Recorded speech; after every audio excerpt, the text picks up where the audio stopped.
What is up, everybody? I am your longest reigning current WWE pay-per-view champion, the hot commodity, the one you all came to see, the one and only Aunt C. And I'm joined by my good friend and co-host. Introduce yourself, my friend. Well, it's Tyler Peters, one of the greatest ever to join the one of the greatest champions. Even though I'm going to take the title from him eventually, he's shining that thing up just in time for me to take it from him. But Aunt, how are you doing, my Italian stallion friend from up in Connecticut, and I'm from Tennessee, and my location's disclosed because I don't want y'all to know where I live. It's going to be creepy. But how are you? I'm doing all right. I'm surviving. Winter was like nothing, so that's good. Well, that's good, Uh, and I'm glad the winter was not harsh. We've had some high winds, some adventurous weather down south. I'll tell you. Yeah, for us, we've had it's been kind of windy, but it really hasn't been anything bad. I need a haircut, fun fact, and hopefully, I don't need a haircut either. I mean, some people say I do. I'm touring with an '80s tribute band, and the problem is I it can't get my looks hairstyle good. to. Yeah, I can't get it to grow long the other way. Yeah, well, I've got gel in it. I've got some styling gel, so I'm cheated. I didn't. I woke up. If I had the bed hair, it would be a bad gimmick. It would. He's like, I actually got myself together for this podcast, and what are you doing?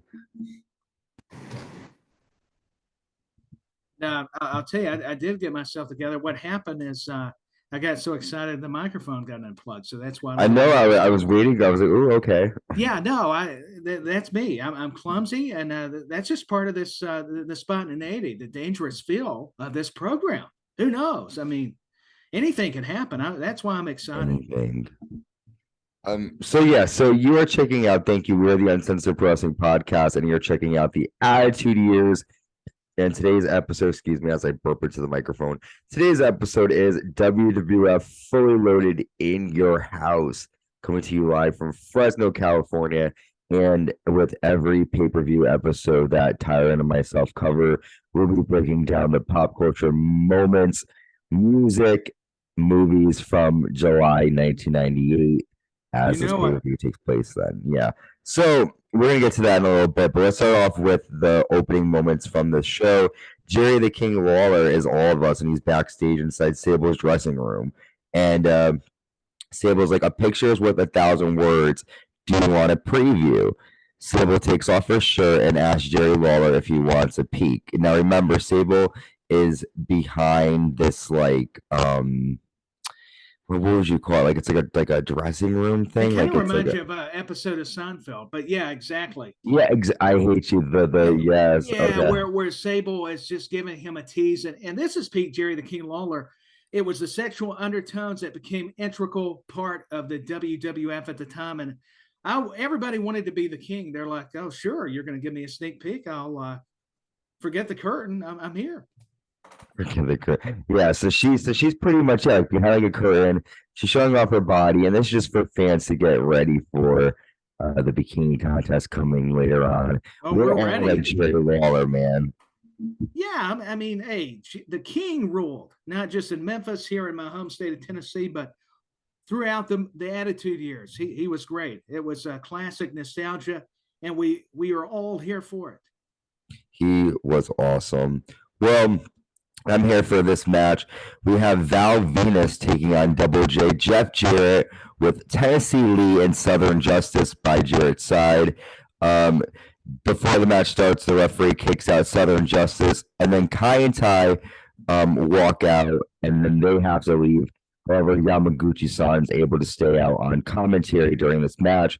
We know that Val Venis has, you know, made some flirtatious ways towards Yamaguchi-san's wife, and Kaintai's not happy about it, so they have to go. No, they're not. And obviously, Yamaguchi-san's wife wanted to unplug the mic again. I don't know what's happening. There's no weather.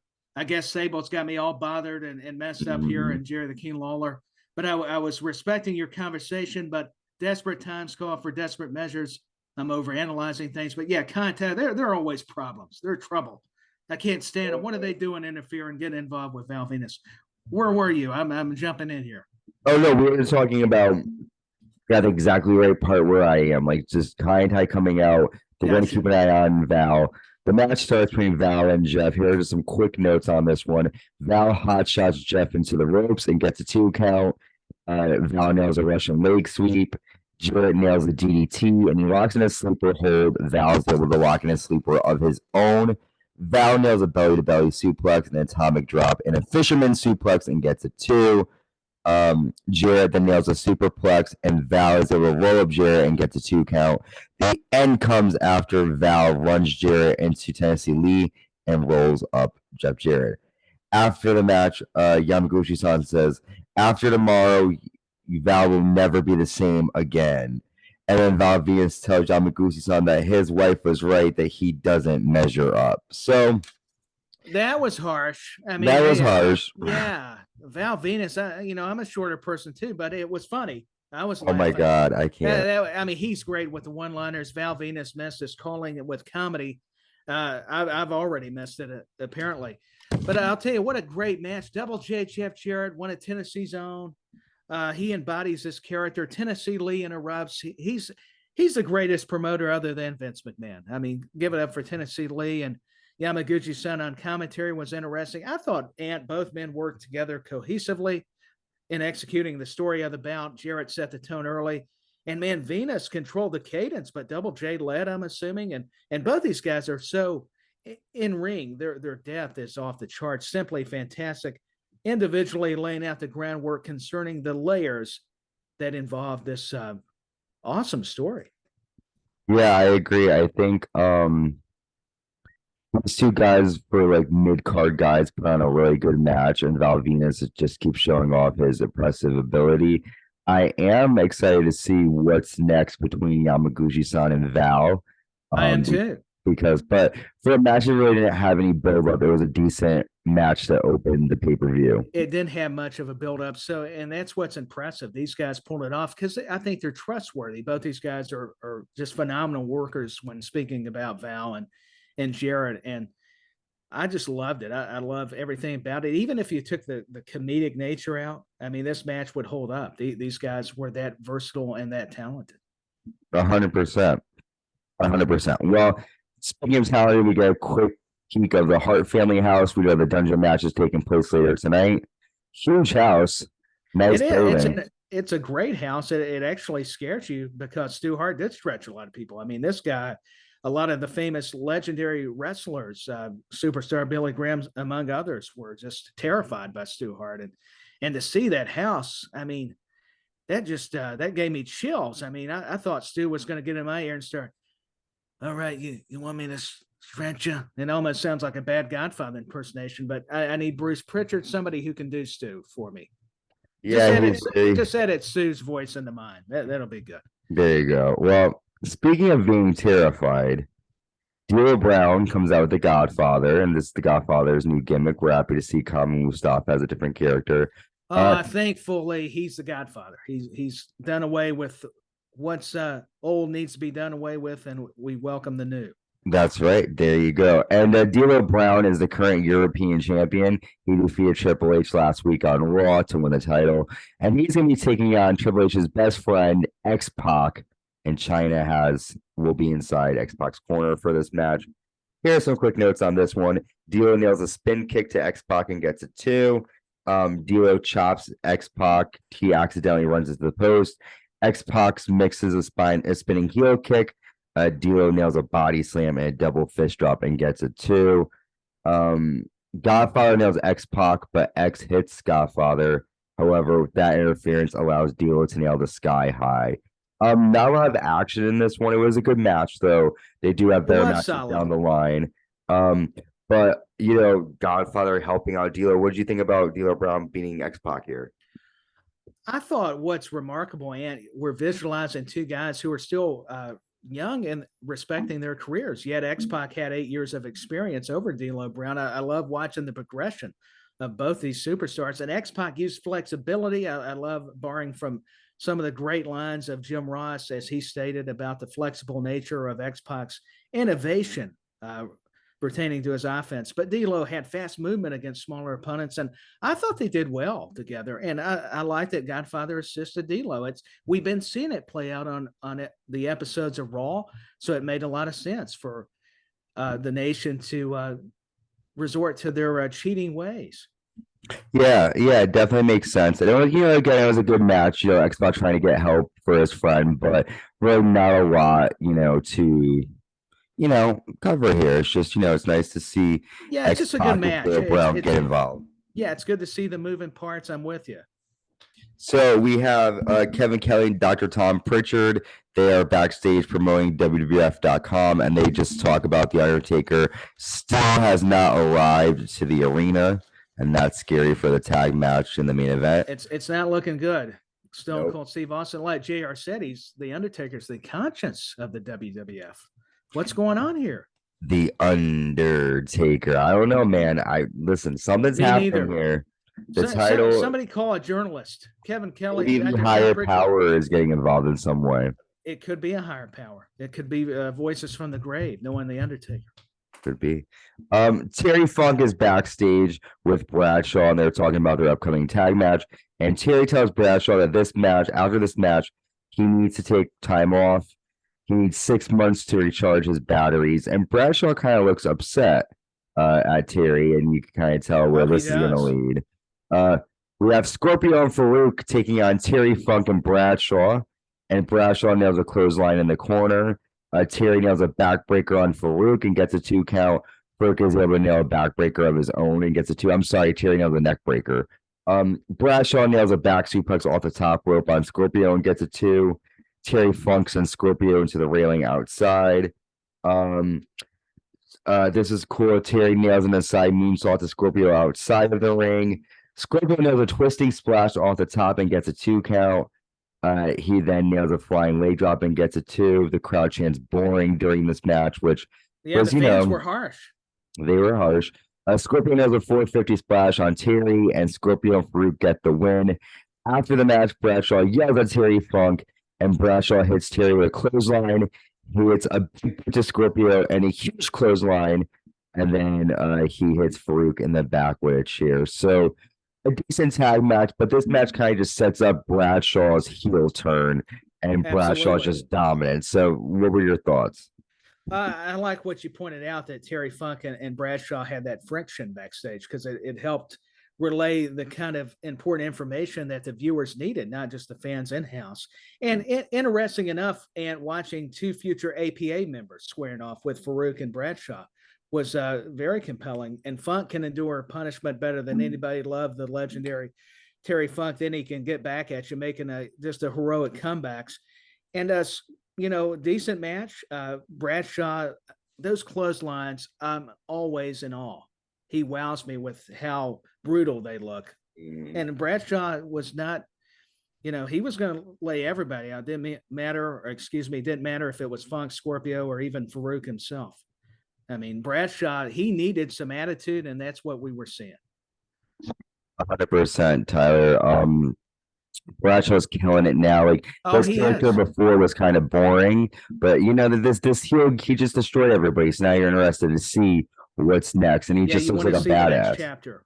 Yeah, and he deserves it. He's a big Texan, and so Funk was also a fellow Texan, but there's no loyalty. I could turn on a fellow Tennessean. He may get a clothesline, but it wouldn't work like JBL, because for one thing, he's 6'7", and he's a lot bigger than me, so it makes a big difference. Bradshaw would fuck everybody up. Well, speaking of fucking people up, this next match kind of fucks things up. Mark Henry taking on Vader. Vader got really heavy before this match. Here are some notes here. Mark Henry slams Vader, nails an elbow. Vader sits on Mark Henry and nails a splash and gets a 2 count. Vader hits a running splash in the corner and a clothesline and gets a 2 again. Vader hits a slam and a flying splash and gets a 2. The end comes after Mark nails a power slam and a big splash, and Mark Henry gets a 3 count. What was the point of this match? I mean, it was cool to see Mark Henry. Like, listen, Mark Henry looked amazing, powerful, that huge power very slam. strong. He That lived looked up to the name. huge. But I just like, again, these like random matches. I know that the two of them have been going out the past couple of weeks, but very pointless, kind of. Yeah, it didn't make a lot of sense, but I will say the visual is impressive. I mean, the stalemate, the reality that I like the story they're getting, that they're conveying rather to us, is that both these men are massive. They're bohemian. I mean, as far as their size, and Henry picking up Vader, slamming him with ease, that power you're speaking of, Ann. I mean, but Vader knew how to pick his spots, and it was unreal to see a man like Vader have that much athleticism taking flight, not just with moonsaults or the Vader bomb, just utilizing the ropes. But the nation continues to be dominant because, like you said, Mark Henry got the victory. Definitely. I mean, you're right. The nation domination tonight seems to be on a They're roll. on a roll, man. You probably should bet on them if you're going to do bets. Bet on the nation. You're Well, right. We're going to cover this last moment before we take our first break. The WWF Tag Team Champions, Kane and Mankind, come out with Paul Bearer. Paul Bearer says, Undertaker, you're nothing but a coward. Stone Cold Steve Austin, you're at the wrong place and the wrong time. They are going to finish what they started. Last week, the New Age Outlaws came out. Last week, but then the New Age Outlaws come out.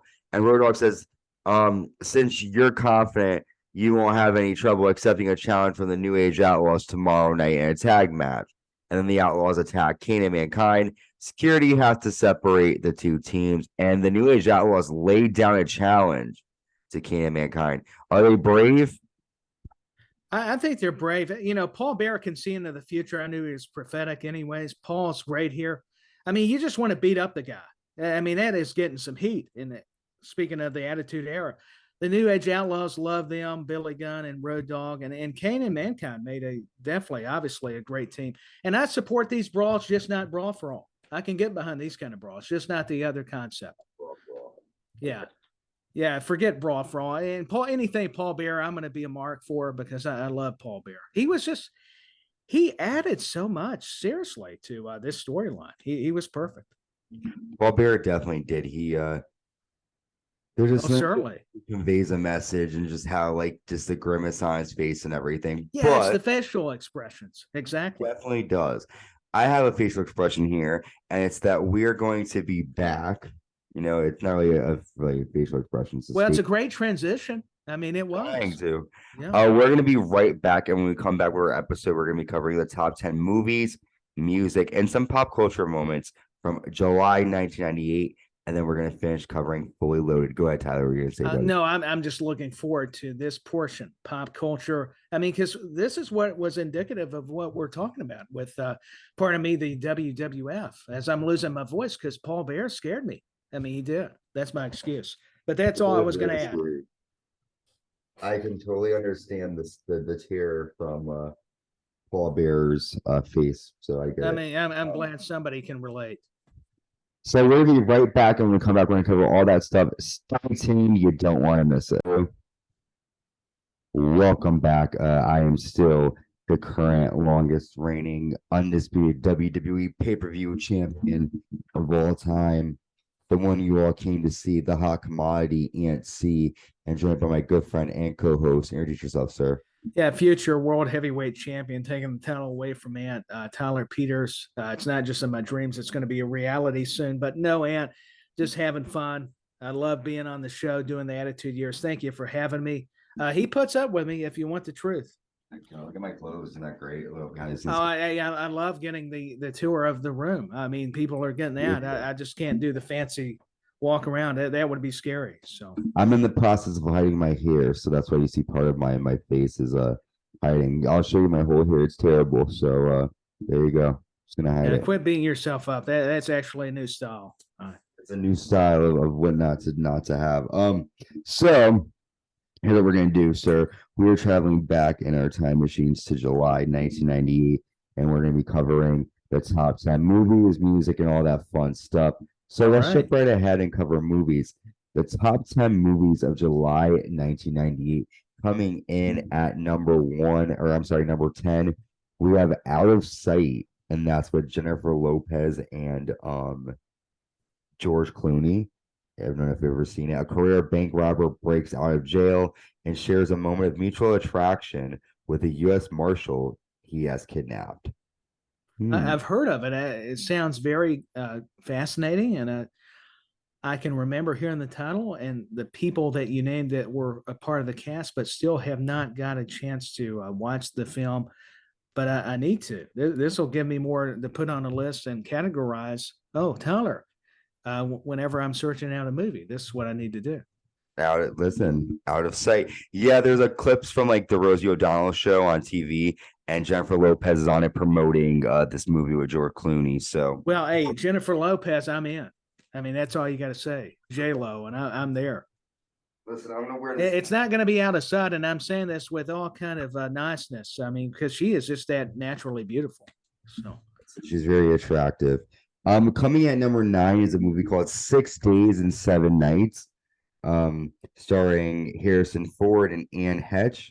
It says Robin Monroe, a New York Magazine editor, and the gruff pilot Quinn Harris must put aside their mutual dislike if they are to survive after a crash landing on a deserted South Seas island. David Schwimmer's in it. I have seen that movie. It's just been a long time because I was just in school. We're talking late 90s here, and Harrison Ford, and of course, Anne Heche, heart goes out to her family. We had lost her, great actress.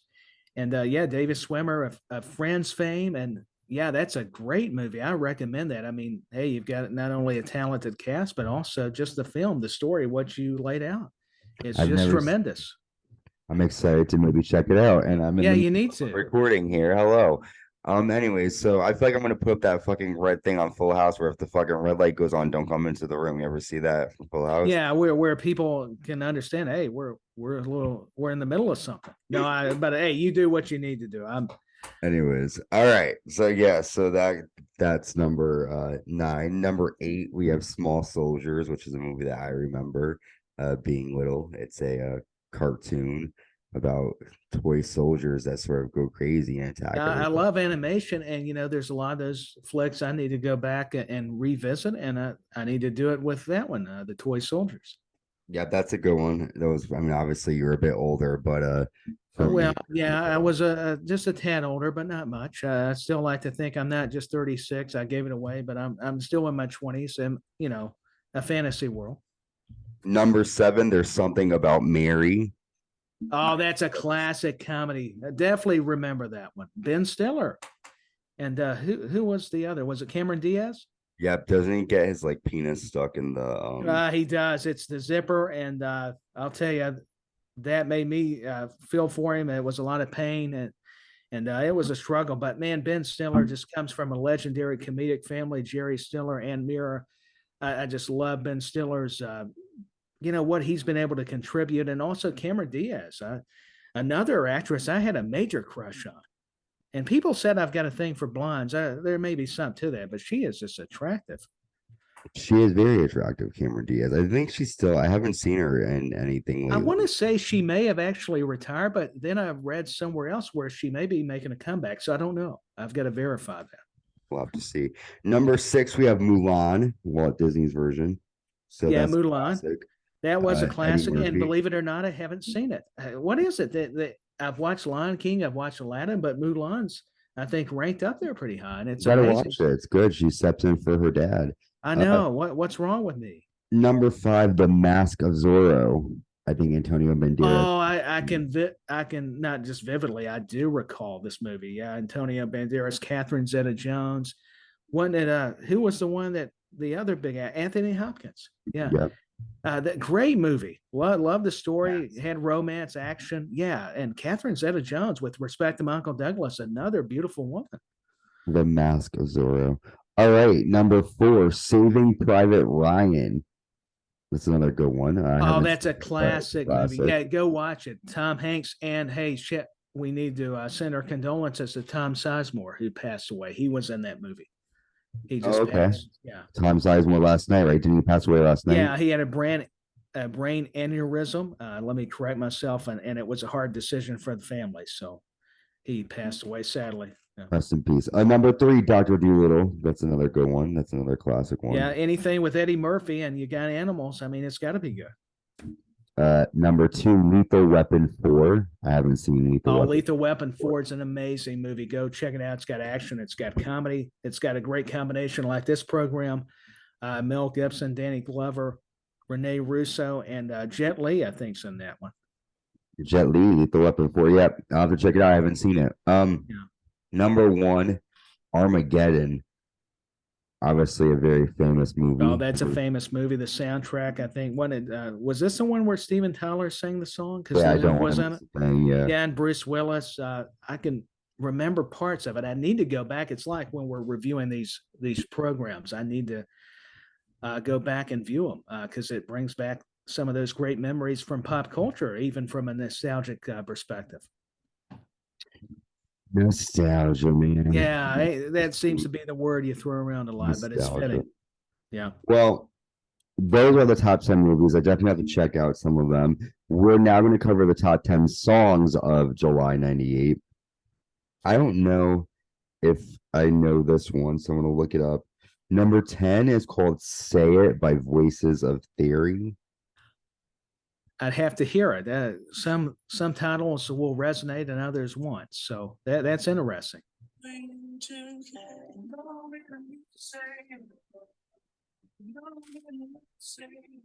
Got a soulful R&B vibe.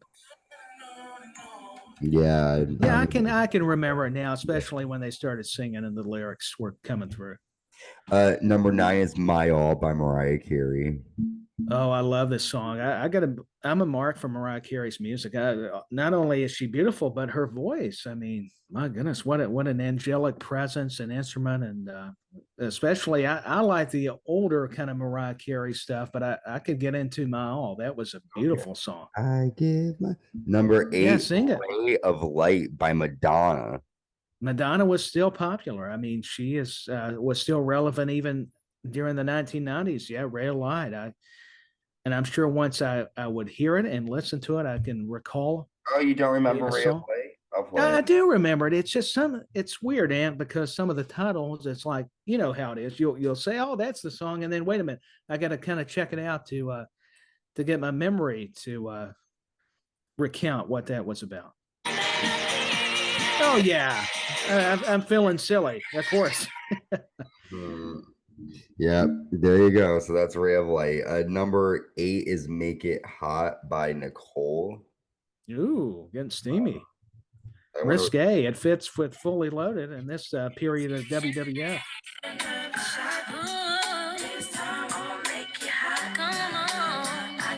Wow. All right, Nicole. Number 6. I mean, you go for it, girl. Yeah. Too Close by Next. Oh, that was the jam, man. And I went even in clubs. I went hip. I went even cool. But everybody knew that song and knew the group. Too Close by Next. Number 5 is ADIA by Sarah McLachlan. Oh, Sarah McLachlan. Just speaking of having songs about angels and loving animals and just had a wonderful voice. Sarah McLachlan was awesome. She was. This is from the movie Godzilla Come With Me by Diddy. I don't know it, and there's not. I don't know it very well. I can remember though when it was, what was it? MTV had TRL, and this would be one of the videos. So that's how come that's becoming relevant to me when you were discussing it. Oh wait.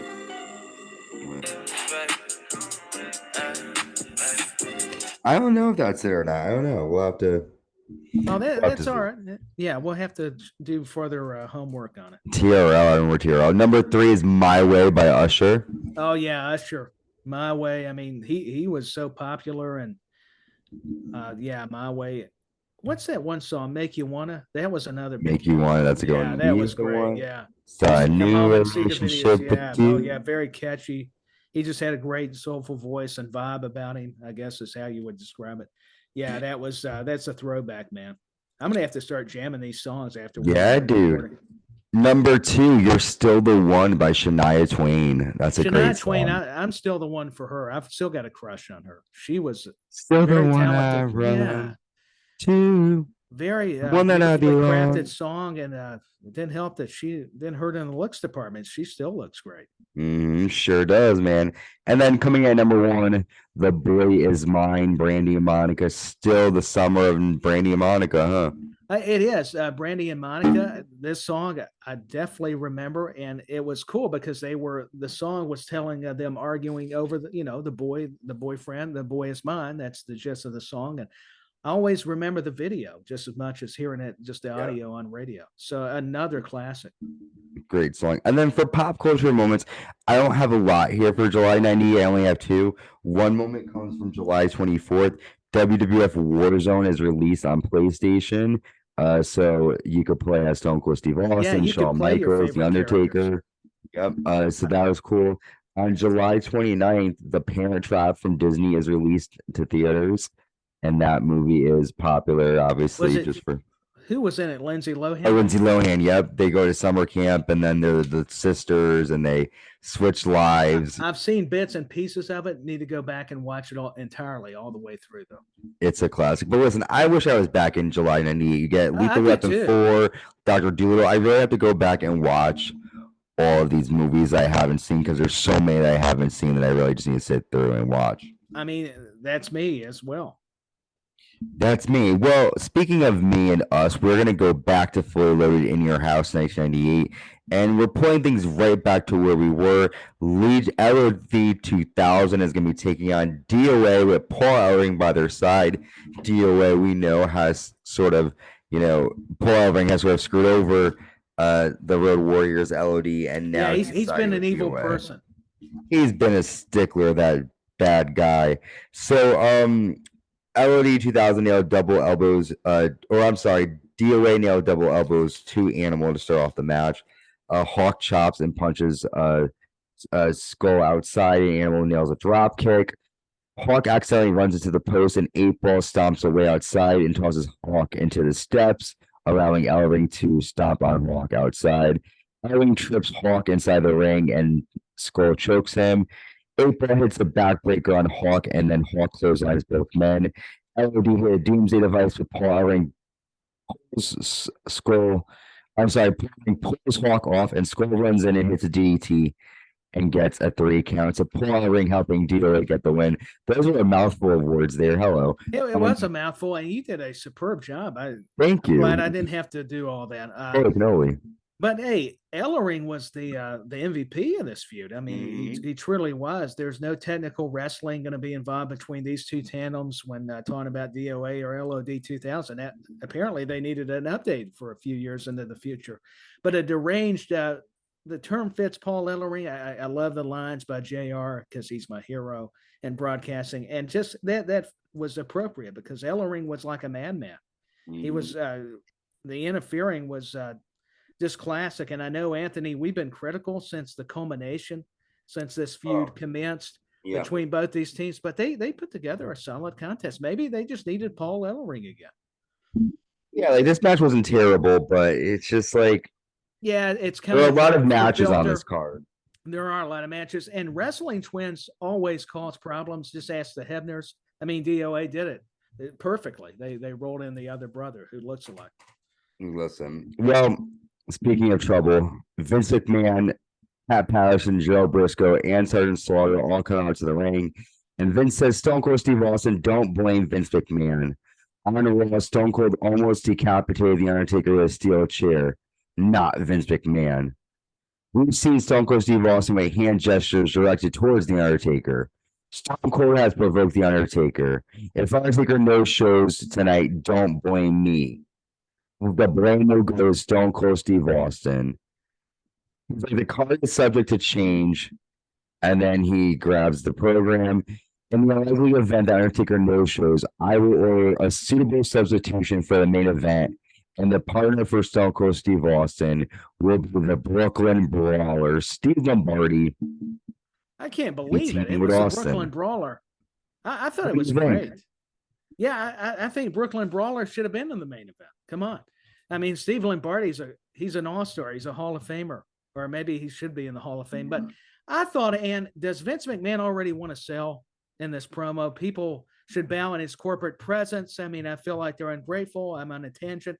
Stone Cold Steve Austin should be blamed, whereas Undertaker, people need to respect McMahon, be silent. Vince orders, you talked about it, the Brooklyn Brawler of all people. I mean, I was astonished. I was amazed. And I was so disappointed and actually relieved in the same sentence or thought, per se, that he was not involved in the main event. And I like Brooklyn Brawler, but not. Of course, this was a nice swerve. And that's all I'm going to add. I think Vince McMahon is just, speaking of heroes, this guy, he's a trailblazer for a reason. And he proves it with the promos. Patterson didn't trip him, like King said. And Gerald Briscoe, Mr. McMahon, love Gerald Briscoe. Mr. McMahon. Yeah, this is a good promo to kind of set us up for the main event. Our next match, we're going to the Hart House. It's a special dungeon match with guest referee Dan the Beast Severn, Owen Hart taking on Ken Shamrock. Here are notes from this match. Both men go for submissions to start. Ken kicks Owen into the wall and throws Owen Hart. Owen sends Ken Shamrock into the wall himself and bounces his head off the wall. Owen Hart uses a wall of pipes to nail a Hurricane Rana. Owen puts Ken Shamrock's head through the ceiling, and then he applies a sharpshooter. Ken nails a kick, and he accidentally kicks Dan Severn. Owen nails Ken Shamrock with a dumbbell, and he applies a submission, and Severn calls for the bell. Owen Hart getting the win. This is actually a pretty good match. I was surprised. I didn't think I was going to like this one, but what are your thoughts on this one? Oh, it was pretty good.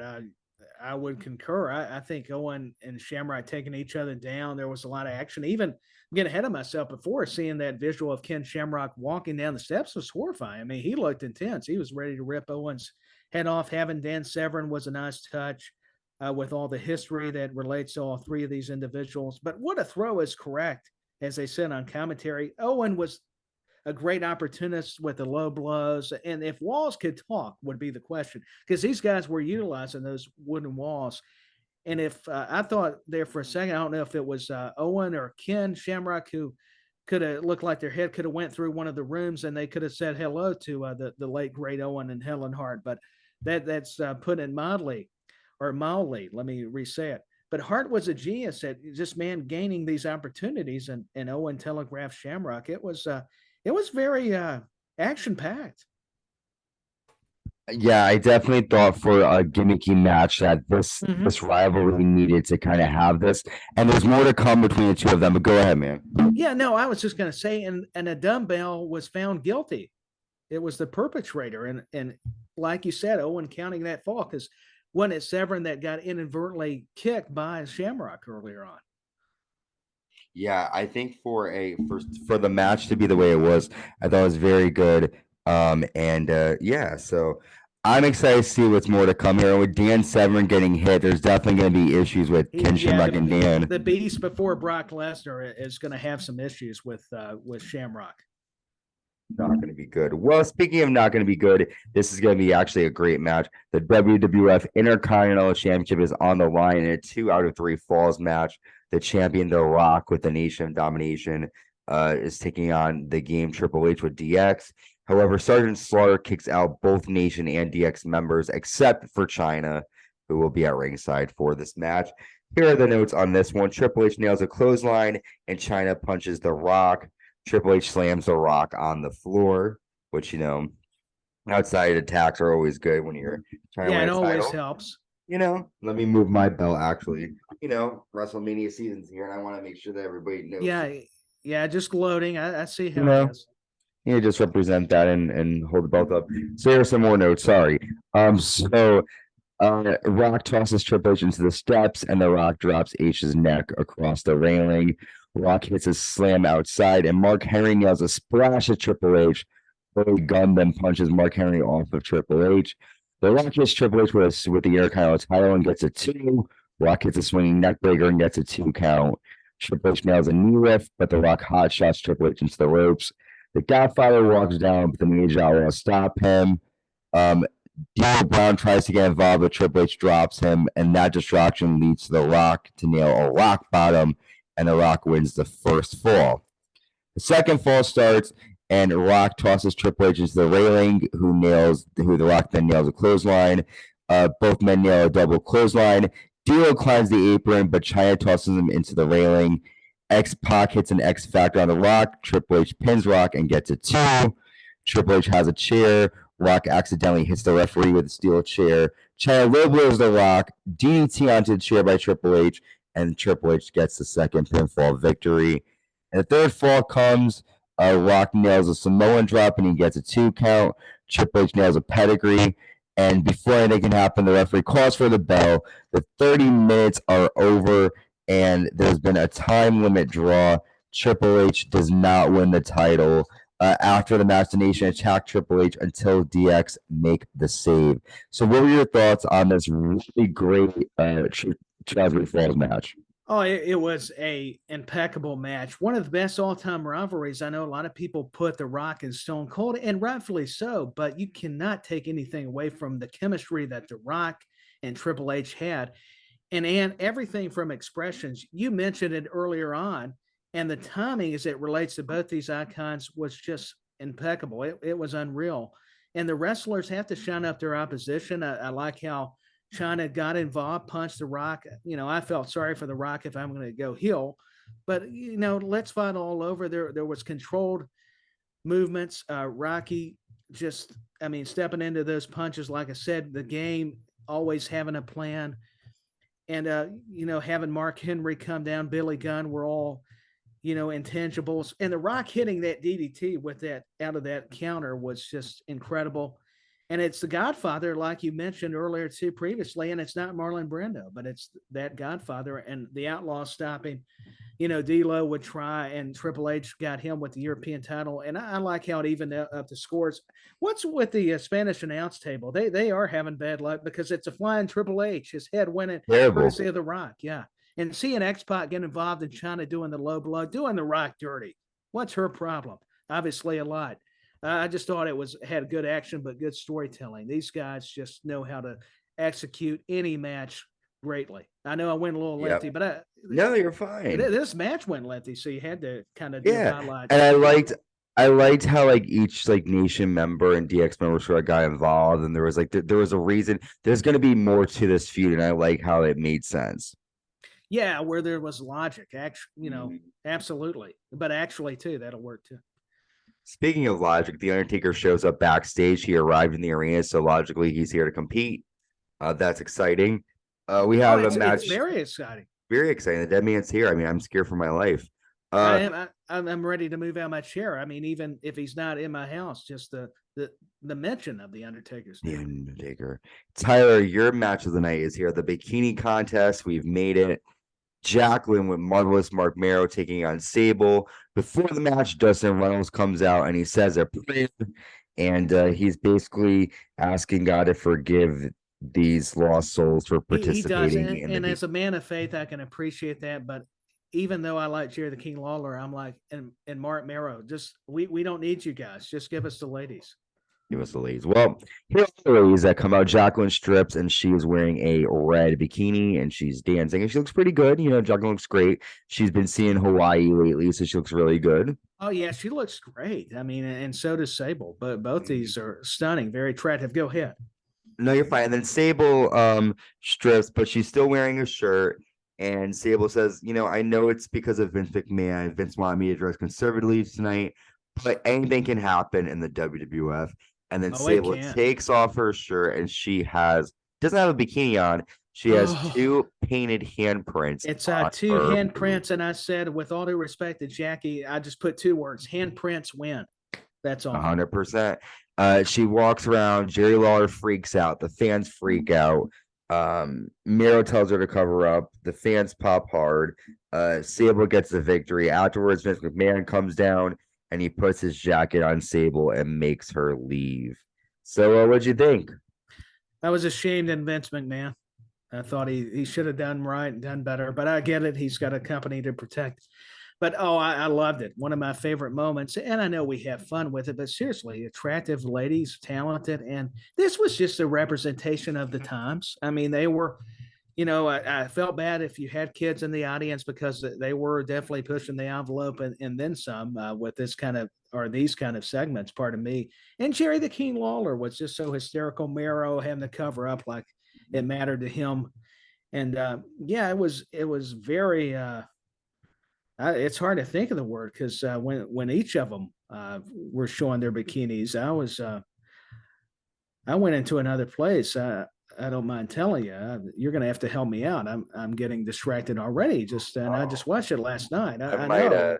I might need to. I mean, we are the Uncensored Pro Wrestling Podcast, but I mean, we might need to censor it a little bit. Yeah, we may have to have the right to censor, the future right to censor. I mean, listen, here's the best way I could censor this: Brock Lesnar.